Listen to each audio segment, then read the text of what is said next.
Singapore, a volunteer at a church student care center abused the trust placed in him when he committed indecent acts on 2 young boys at the place of worship. The full-time national serviceman, NSF, 20, admitted to groping a 10-year-old boy's private parts in July last year. He pleaded guilty in court on Monday, March 25, to an offense under the Children and Young Persons Act. A similar charge involving a 9-year-old boy, whom he preyed on earlier in March last year, will be taken into consideration during sentencing. The man cannot be named due to a gag order to protect his victims' identities.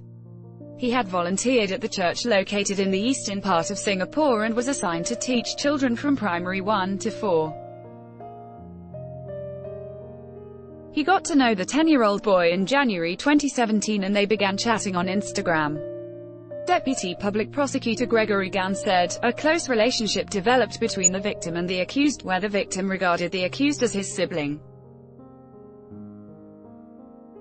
At the accused's request, the victim addressed the accused as Kor, which means elder brother in Cantonese." The court heard that sometime last year, the man developed a curiosity about young boys.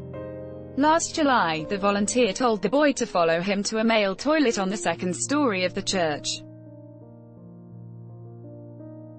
There, in one of the cubicles, he groped the boy's private parts.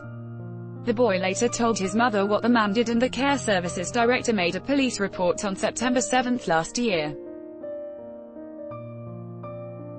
On Monday, District Judge May Messanas called for reports to assess the man's suitability for probation and reformative training.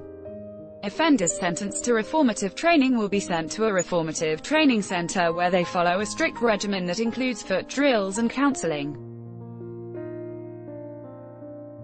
The man has been remanded and will be sentenced on April 1. First-time offenders convicted of committing an indecent act on a child can be jailed for up to 5 years and fined up to $10,000. Repeat offenders can be jailed for up to 7 years and fined up to $20,000.